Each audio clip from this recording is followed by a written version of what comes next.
I was actually at a no-till planters workshop in Louisville last year, and I was in with a bunch of farmers that were running John Deere planters, and I remember asking them, what do you want to see in a seed opener? I've got a couple seed openers here. Here is an OEM seed opener for a John Deere planter. What they asked for was they were wanting a harder steel that would wear longer. They were wanting a bigger bearing. They were wanting a bigger rivet, and they were wanting a sharper edge and a longer bevel. And so what we have to offer is this blade right here. It's everything they're asking for. It has the harder edge that's running 58 Rockwell over against 48 to 52. It's got a much more robust bearing. It's got bigger rivets. It has a sharper edge and a longer bevel. And the runout tolerances that we require every one of our seed openers to have is roughly around half of what OEMs are, what their tolerances are. So it's a much truer blade, both in wobble and in lope. And that gives various benefits to the farmer. A better stand, less time to set up, the sharper, longer bevel. It works better in no-till, but a truer blade has many advantages.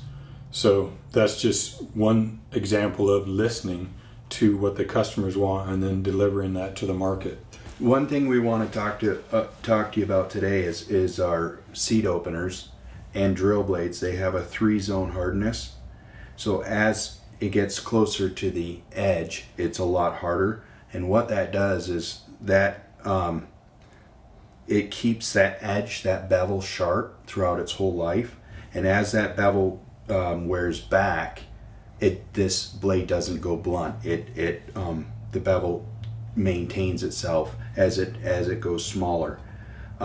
Also, we find in rocky areas this edge holds very sharp, and it does well in rocky areas or sandy soils, especially because it's a harder blade. It will last, we figure, up to 30% longer, as well as it's got a longer bevel, which guys really like because it gives a more truer V and goes in the ground easier. We have a larger bearing, larger rivets, larger hub, and the biggest thing is each individual one is tested for wobble and run out, and if it doesn't pass our spec, it doesn't go out. Yeah, and just to add on to that, we are constantly reviewing these applications and one, seeing where we can consolidate like housings or like bearings, and then 2, seeing where we can make improvements based on customer feedback and just our own internal observations.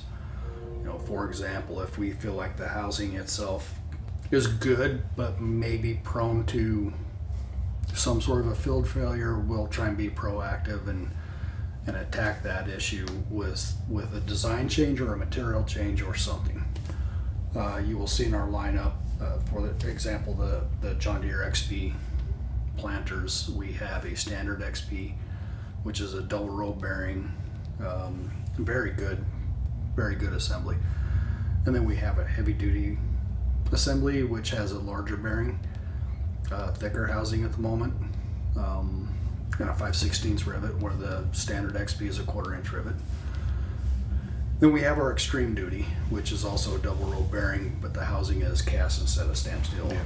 Machine cast. And so you just have levels of progression based on the design assembly. Also important to note too that we're taking advantage of an opportunity here to improve the standard XP, standardize it, improve it by going to a 5/16 rivet and to a thicker material, so it's a little closer to the heavy duty XP.